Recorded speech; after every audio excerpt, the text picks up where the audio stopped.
The Exilarian scout ships formed a silent line above Earth's atmosphere, their crystalline hulls catching the sunlight like giant diamonds. Captain Mock of the lead vessel scanned the readings with 4 of his 6 eyes narrowed in contempt. Primitive technology. No unified planetary defense. Multiple competing nation-states, he reported to his commander through the neural link. Exactly as our intelligence suggested. The Exilarian Empire had conquered 17 worlds in the past decade alone. Earth would be their 18th, a minor addition hardly worth mentioning in the Imperial records. They had selected this blue planet precisely because it seemed so easy, a quick victory to boost morale among the Imperial forces. Proceed with standard intimidation protocol, came the order from the Exilarian High Command. 3 days later, the first Exilarian invasion fleet, 27 warships carrying over 40,000 troops, vanished without a trace. No distress signals, no debris, nothing. In an underground facility beneath the Pacific Ocean, Commander Lee of the Terran Fukoff force reviewed the footage of the fleet's destruction. The TFF had existed for only 15 years, formed after human scientists had first detected alien signals and realized Earth was not alone. Unlike the public space agencies, the TFF prepared not for friendly contact, but for the worst-case scenario. They underestimated us, Lee said, her face illuminated by the blue glow of the monitors. As we expected they would. Major Kim nodded beside her. The orbital mines worked perfectly. They never even detected them. The TFF had secretly deployed thousands of stealth mines in Earth's orbit over the past decade. Looking like space debris to most scans, they contained the most advanced weapons humanity had ever developed. They'll send more ships, Lee said. Many more. She wasn't wrong. 2 weeks later, 3 Exilarian battle groups appeared at the edge of the solar system. This time, they approached cautiously, scanning for traps. On the bridge of the TSS Indomitable, Earth's first true warship hidden in the shadow of Jupiter, Commander Lee watched the alien vessels advance. The ship had been built in secret, using technology reverse-engineered from a crashed scout ship found in Antarctica decades earlier. All stations report ready, Commander, said Major Kim, his face serious as he handed her the tactical tablet. Lee studied the display showing the approaching Exilarian forces. They had brought nearly 100 ships this time, clearly not taking any chances after losing their first fleet. They still think we're easy prey, she told Kim and the bridge crew. They believe the first fleet encountered some natural phenomenon or automated defense system. They don't understand who they're dealing with. She stood and addressed the crew. The Terran Fukoff force exists for one reason: to ensure humanity's survival. Today, we show these invaders exactly what that means. Lee gave the command, and the Indomitable moved out from behind Jupiter, revealing itself to the surprised Exilarian fleet. Simultaneously, 5 other TFS ships emerged from hiding places throughout the solar system. The aliens hesitated, clearly shocked by the presence of ships they hadn't detected. That moment of hesitation was all the TFF needed. Execute Fukoff Protocol Alpha, Lee ordered calmly. The battle lasted less than 20 minutes. The TFF ships employed weapons and tactics the Exilarians had never encountered. Where the aliens expected primitive resistance, they found precision orbital strikes from weapons that seemed to bend the laws of physics. Where they sought easy conquest, they discovered the nightmare of human determination and ingenuity. Half the Exilarian fleet was destroyed before they could even return fire effectively. The rest retreated in disarray, jumping to faster-than-light travel with damage to many vessels. On the Exilarian command ship limping back toward their homeworld, Admiral Zex struggled to understand what had happened. How could they have such technology? He demanded of his science officers. Our intelligence said they had barely achieved limited space travel. It appears, Admiral, said his second-in-command, that they wanted us to believe that. Back on the Indomitable, Commander Lee accepted the congratulations of her crew with a reserved nod. She knew this was only the beginning. Send the recording of the battle to all TFF bases, she ordered. and prepare a report for the Security Council. The Xilarians will be back, and they'll bring allies." Major Kim looked concerned. "Do you think we can stand against their full military might?" Lee's expression remained confident. "They don't understand humans, Kim. We've spent our entire history fighting each other. Now that we have a common enemy, they have no idea what they've awakened." Word spread quickly throughout the galaxy as the surviving Xilarian ships returned with tales of the battle. In councils and command centers across a dozen star systems, military leaders reviewed what little information they had about this previously ignored species. The humans were not to be underestimated, and the Terran Fukoff force had just announced humanity's presence to the stars.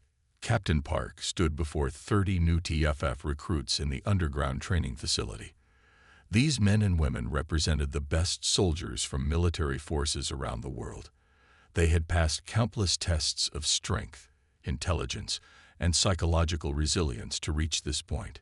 Yet, as they looked at the small, unassuming captain, many wondered if they had made a mistake.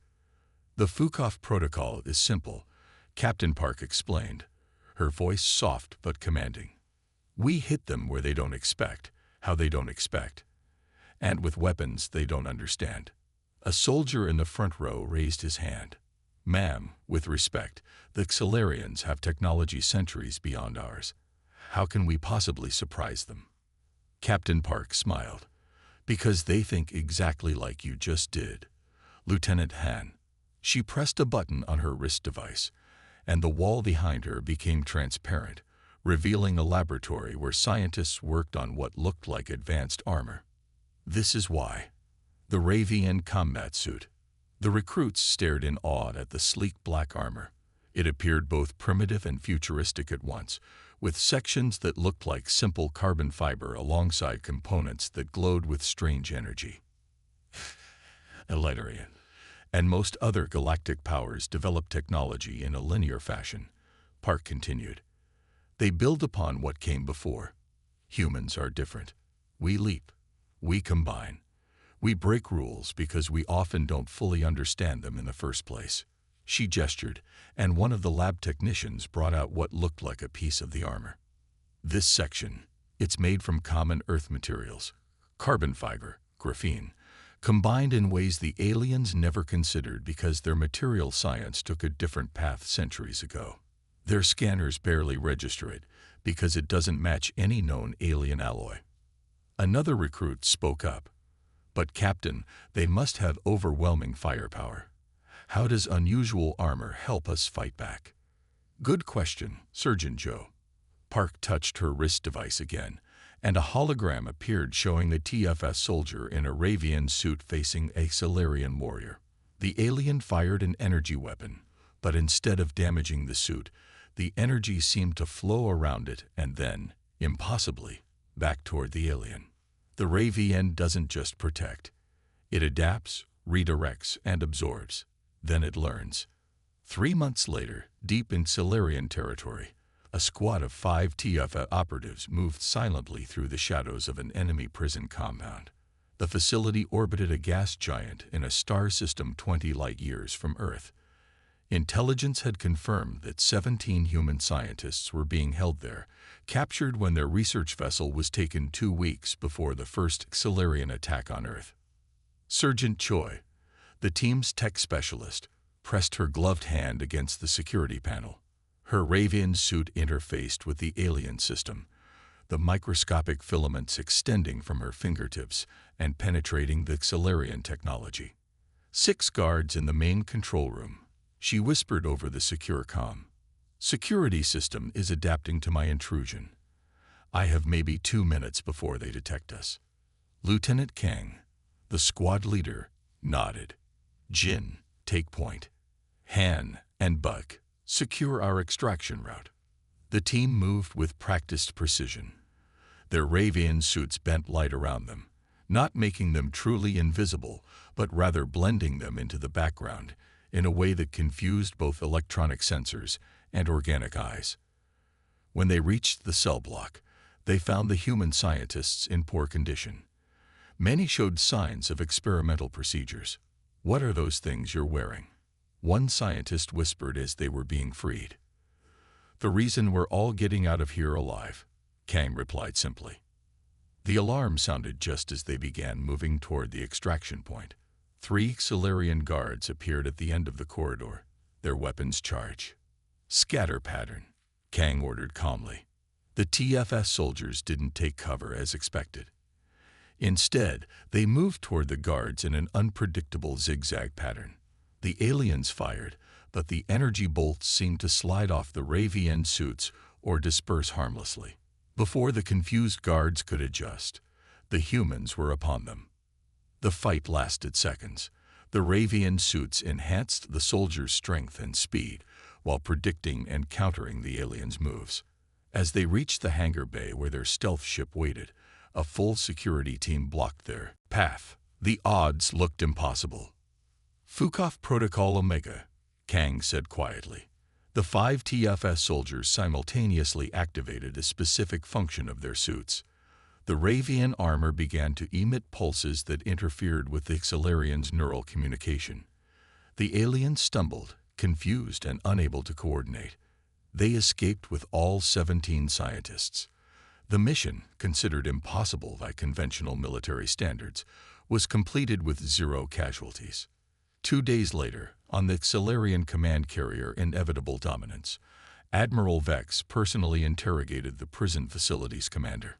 "Explain again how 5 humans defeated your entire security force," he demanded. The commander's scales had paled with fear. "They moved like ghosts. Our weapons couldn't touch them. Their armor, it seemed to learn from each attack." "Impossible." Vex slammed his appendage down. "They are primitives." "With respect, Admiral, they are not." The commander's voice shook. "Humans shouldn't be able to do this. They adapt too quickly. It's as if they evolved specifically for warfare." Admiral Vex turned to his science officer. "I want everything we have on human evolution and biology. There must be a weakness." The science officer hesitated. "Sir, our latest analysis suggests their greatest strength may be that they don't follow expected patterns. Where our species developed methodically, humans jumped. They survived countless near extinctions. Their planet's history forced them to adapt constantly." For the first time in his long career, Admiral Vex felt a sensation he couldn't immediately identify. After a moment, he recognized it. It was fear. The Ardothian ambassador shifted uncomfortably in the too small chair designed for humans. His 8-foot frame barely fit in the space, and his 4 arms struggled to find a natural position. Across the polished oak table, Commander Lee maintained her diplomatic smile, though her eyes remained watchful and calculating. The meeting room inside the TFS diplomatic wing had been hastily modified to accommodate their unusual visitor. This marked the first official contact between humans and a non-Xilarian species. 6 months ago, no one on Earth had confirmed that aliens existed. Now they were hosting peace talks. "Thank you for agreeing to meet with me," the ambassador said, his translation device converting his harmonic language into flat English.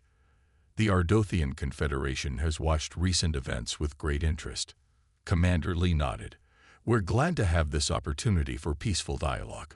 Unlike some species we've encountered, you asked permission before entering our space." The ambassador's skin rippled with color, the Ardothian equivalent of nervous laughter. "Yes, well, after what happened to the Xilarian fleets, protocol seemed advisable." He paused. "Your species has impressed many across the galactic rim. The Xilarians have begun calling you the unpredictable ones." "We prefer determined," Lee replied. "But we understand intimidation is sometimes necessary when dealing with bullies." Major Kim stood silently in the corner, recording the conversation. His face remained neutral, but inwardly he felt pride at Lee's confident handling of the situation. 6 months ago, she had been a submarine commander. Now she represented humanity to the stars. The ambassador leaned forward. "Commander, there are over 30 spacefaring civilizations in this sector alone. Many are watching Earth closely. The Xilarians have dominated trade and territory for centuries. No one expected resistance. Is that why you're here? To assess the resistance. Lee asked. I am here because the Ardothian Confederation believes in balance. The Xilarians have been unchecked for too long. The ambassador's colors shifted to deeper blues. We wish to understand humans better. Lee smiled. And what have you learned so far? That your official military technology is centuries behind the galactic standard, yet your Terran Fukoff force employs capabilities that confound our best analysts. That you were thought to be confined to a single planet, yet you somehow extracted prisoners from a high-security Xilarian facility 20 light-years away. The ambassador's colors pulsed rapidly. It makes many nervous. Being underestimated has its advantages, Lee said. We'd prefer peaceful relations with all species, but we will not allow threats to humanity to go unanswered. The ambassador nodded his elongated head. The Ardothian Confederation would like to propose a non-aggression pact with possibilities for cultural and scientific exchange. We would welcome that, Lee said, maintaining her composure despite the historic significance of the moment. After the ambassador departed, Major Kim approached Lee. Do you trust them? Trust is earned, she replied. But this opens possibilities. The Xilarians won't stop coming, and we need to understand the wider galaxy. On the Ardothian diplomatic vessel departing Earth orbit, the ambassador met with his aides. Their capability exceeds all predictions, he told his staff. But most remarkable is that they've achieved this while remaining completely isolated from galactic civilization. His chief analyst gestured with his lower arms. It defies explanation. Humans should not have been able to defeat Xilarian forces. Their approach to technology, warfare, even diplomacy, it follows no recognizable pattern. Send word to the Confederation. The ambassador decided. Recommend immediate diplomatic recognition of Earth. The balance of power is shifting. Across the stars, the ripples of human resistance spread. On 6 different worlds, alien powers reassessed their intelligence on humans. In the cold chamber of the Telvari Hegemony Strategic Command, 12 elders reviewed footage smuggled from Xilarian databases. These humans, said the first elder, they develop technology through intuitive leaps rather than incremental advancement. Unpredictable and dangerous. The Xilarians request our support against them, said another. The Xilarians request our ships as sacrifices, the first elder corrected. We will wait and observe. In the floating cities of the Nath Collective, the High Strategist consulted with her council. The humans employ biological components in their battle technology that our sensors cannot penetrate, she explained. Their Ravian systems appear to use the wearer's neural patterns to adapt in real time. Should we approach them for alliance? Asked the junior member. Not yet, the High Strategist decided. But neither will we join the Xilarians' coalition against them. In the methane clouds of Jupiter, where the secret listening post of the Vrain observers had monitored human communications for decades, the chief observer made an unprecedented decision. We reveal ourselves to the humans, he announced. Better to be recognized as friendly watchers than mistaken for hostiles. The Terran Fukoff force had changed calculations across star systems, turning Earth from an afterthought into a central concern for galactic security councils. Back in her private office, Commander Lee reviewed the reports coming in from TFN Intelligence. 17 different alien species had been detected observing Earth from various distances. 3 had attempted to establish covert communications. It's happening faster than we expected, she told the holographic projection of Captain Park, who was currently stationed on Mars. The galaxy is taking sides. Park's projection nodded. The Fukoff Protocol was designed for military engagement, not galactic politics. Lee smiled grimly. Then we adapted, just as our Ravian suits adapt. The Xilarians are gathering allies for another attack. We need to be ready. The new recruits are performing exceptionally well, Park reported. The Raven Mark I suits are exceeding expectations. Good, Lee said. because I have a feeling we're going to need every advantage. The Accelarians won't underestimate us again." As she ended the transmission, Lee looked at the star map displayed on her wall. So many civilizations, so many potential threats, and potential allies. The isolation humanity had known throughout its history was gone forever. And the Terran Fukoff force stood as the first line of defense against whatever came next. Retrieve, the attack began without warning. Across 3 human colonies, Mars Base Alpha, Europa Station, and the recently established outpost on Proxima Centauri, alarms blared as Scalarian warships appeared from hyperspace. Civilians ran for shelters while colonial defense forces scrambled to defensive positions. On Mars, Colonel Han watched in horror as his tactical display showed over 60 Xalarian ships entering orbit.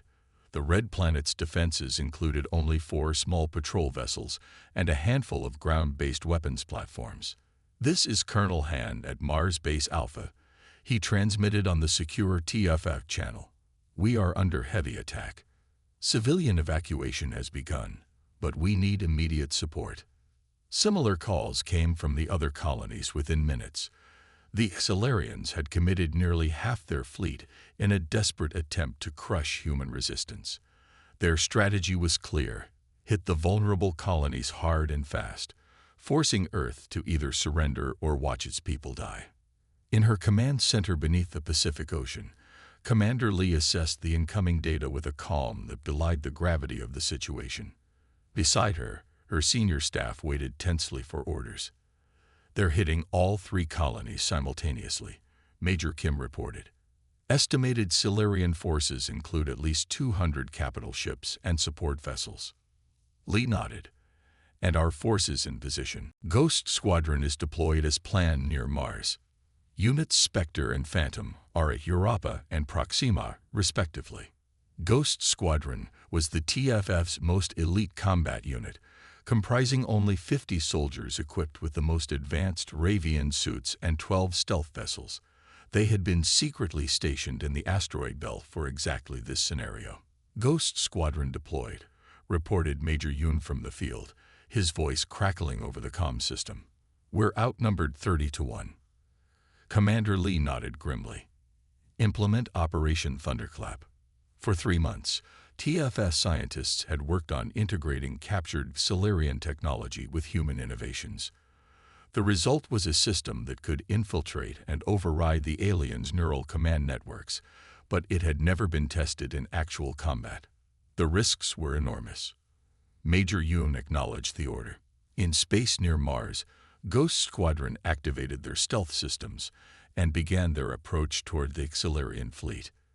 Lieutenant Ba piloted her tiny 1-person craft directly toward the largest enemy vessel, a dreadnought nearly 2 kilometers long. The Raven suit she wore inside her craft connected to her ship's systems, enhancing her reflexes and allowing her to evade detection. Sweat beaded on her forehead as she maneuvered between massive energy beams being fired at the Martian surface. "In position," she reported. "Initiating Phase 1. Around the massive Xalarian fleet, 11 other Ghost Squadron pilots mirrored her actions, each targeting a command ship. Meanwhile, the 38 ground operatives of the squadron had already landed on Mars and begun their part of Operation Thunderclap. Sergeant Jin led his team of 6 through the maintenance tunnels beneath Mars Base Alpha's main complex. Above them, they could hear the sounds of Xalarian ground forces engaging the colonial defenders. "Remember," Jin told his team, "we just need to hold out for 20 more minutes. The fleet operation is the key." In space, Lieutenant Ba had successfully attached her craft to the hull of the Xalarian dreadnought. Using tools specifically designed for this mission, she cut through the alien alloy and inserted a small device, no larger than her palm, into the ship's neural pathway system. "Thunderclap device planted," she reported. "Activating in 3, 2, 1. The device powered up, sending carefully calibrated signals into the Xalarian ship's systems. The signals contained code that mimicked the neural patterns of Xalarian commanders, but carried hidden instructions. Across the battlefield, 11 other devices activated simultaneously. What followed would be studied in military academies across the galaxy for centuries. The Xilarian ships suddenly stopped firing at the colonies. Then, inexplicably to their crews, they began targeting each other.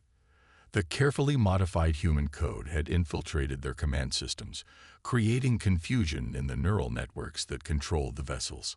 On the bridge of the Xilarian flagship, Admiral Vex watched in horror as his weapons officers lost control of their stations. "Shut everything down," he roared.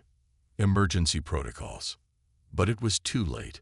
Throughout the fleet, systems cascaded into failure as the thunderclap devices spread their influence from ship to ship through the Xilarians' own communication networks. Using captured Xilarian technology modified by human engineers, Ghost Squadron turned the enemy's own weaponry against them in a cascade of system failures. Ships fired upon their allies or shut down entirely. Landing craft crashed into each other. Communication became impossible. On Mars, the Xilarian ground forces suddenly lost coordination. Their neural implants, connected to the same networks as their ships, began receiving contradictory commands. Colonel Han couldn't believe what he was seeing. The alien soldiers who had been systematically overwhelming his defenses were now in disarray, some even attacking each other. "What's happening?" he asked when Sergeant Jin's team finally reached his position. Jin smiled grimly. "Operation Thunderclap." Commander Lee and the science team found a weakness in the Xilarians' neural technology. They're so connected that they're vulnerable to the right kind of signal. As the battle continued, the human forces pressed their advantage. The colonial defenders rallied, pushing back against the confused Xilarian troops. In space, the situation was even more dramatic. Dozens of alien ships had been destroyed by friendly fire before their commanders managed to implement emergency isolation protocols that cut their vessels off from the compromised network. 60% of enemy fleet compromised, Major Yoon reported. They're beginning to retreat from Mars orbit. Similar reports came in from Urava and Proxima Centauri. The Xilarians, facing an unprecedented technological attack they couldn't counter, were pulling back. By dawn, the surviving alien ships were in full retreat. What had begun as a devastating attack meant to crush human resistance had turned into the greatest victory for the TFF and humanity. In her command center, Commander Lee allowed herself a brief smile. "Casualties?" she asked. "Minimal on our side," Major Kim reported. "The colonies suffered some infrastructure damage, but civilian casualties are low thanks to the early warning systems." Lee nodded. "And the Xilarians? They lost at least 60 capital ships and dozens of smaller vessels. Their fleet is crippled. Send word to our allies among the Ardothians and others," Lee ordered. "The balance of power has shifted. The Xilarians are no longer the dominant force they once were. The turning point had come, and the galaxy would never be the same." Retries F. The peace treaty was signed aboard the neutral Ardothian diplomatic vessel hanging in space between Earth and Mars. Light from the distant sun filtered through the crystalline viewport, casting rainbow patterns across the ceremonial hall. Representatives from 17 galactic civilizations watched in respectful silence as the historic moment approached.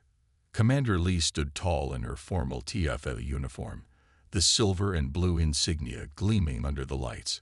Across from her, the Xilarian High Commander Kex appeared diminished despite his imposing height. His scales had faded from their usual vibrant purple to a pale lavender, a sign of stress in his species. "The treaty will now be signed," announced the Ardothian mediator, his 4 arms raised in the traditional gesture of witness. Commander Lee stepped forward first, her movements confident as she pressed her thumb to the biometric scanner and then signed her name on the ancient paper document. The Ardothians had insisted on both digital and physical records, believing that peace required something tangible. The Xilarian High Commander approached next. His appendage trembled slightly as he pressed it to the document, leaving behind a faint purple imprint beside Lee's signature. "You could have destroyed us completely," he said quietly, his translator device barely picking up the words. Lee met his compound eyes steadily. "That was never our goal," she replied. "Humans don't seek conquest. We just refuse to be conquered." The Xelarian seemed puzzled by this concept. His species had expanded across the stars for centuries with a simple philosophy: dominate or be dominated. The idea of winning merely to secure peace seemed foreign to him. "The Treaty of Soul is now in effect," the Ardothian mediator declared. "Let it be known across the galaxy that the Xelarian Empire and the united Terran worlds are now at peace." Applause rippled through the gathered diplomats. Many had come expecting to witness humanity's subjugation. Instead, they had seen the birth of a new galactic power. As the formal ceremony concluded, Captain Wang of the TFF vessel Determination prepared to escort the Xelarian delegation back to their home system as specified in the treaty terms. This final act, returning the defeated enemy safely home, was Commander Lee's idea, a demonstration of human honor. The Xelarian delegates boarded with visible trepidation. Despite the peace treaty, they clearly expected some form of treachery. Captain Wang noticed their nervous glances and the way they huddled together. "Please make yourselves comfortable," he told them through his translator. "The journey to your home system will take 3 days at standard speed. We have prepared quarters according to your environmental requirements." The lead Xelarian diplomat stared at him suspiciously. Why such consideration for the defeated? Wang smiled slightly. "Because peace is not just the absence of war, it's the beginning of understanding." Later, as the Determination entered faster than light travel, Captain Wang stood on the observation deck. The stars streaked past in beautiful blue-white lines. Earth was now just one of many points of light behind them. Lieutenant Min, a recent addition to his crew, approached hesitantly. "Captain, may I ask a question?" "Of course. What happens now?" the young lieutenant asked. "The war is over, but there's still so much we don't know about the galaxy." Wang turned from the viewport to face his junior officer. He saw in Min's expression the same mix of excitement and uncertainty that he had felt when he first joined the TFF years ago. "Now," Wang said with a slight smile, "the real work begins. The galaxy now knows that humans are not to be trifled with, but they have yet to learn that we can also be the most steadfast allies." He gestured to the stars streaming past. "There are wonders out there beyond our imagination, Lieutenant. Civilizations with art and music and science we've never dreamed of. Our job is to make sure humanity can explore them safely and share our own gifts in return." "Do you think the Xelarians will honor the peace?" Min asked. "They will," Wang replied confidently. "Not just because they fear us, but because we gave them a reason to respect us. We could have destroyed their fleet entirely at the Battle of Proxima Centauri, but we offered terms instead. That matters, even to the Xelarians." As if to emphasize his point, a small delegation of Xelarian diplomats entered the observation deck. After a moment's hesitation, they approached the 2 human officers. "Captain," the lead diplomat said formally, "we wish to understand more about your species. Your Fukoff force has shown capabilities that defy explanation." Wang nodded respectfully. "And we wish to understand yours better as well. Perhaps we can begin that exchange now."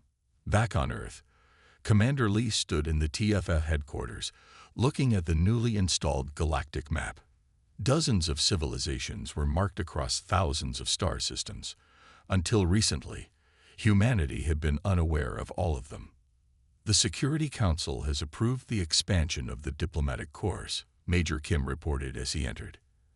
"And 6 more species have requested formal relations with Earth." Lee nodded. "Good. And the Ravian program?" "Captain Park reports that the technology is being adapted for exploration and scientific research."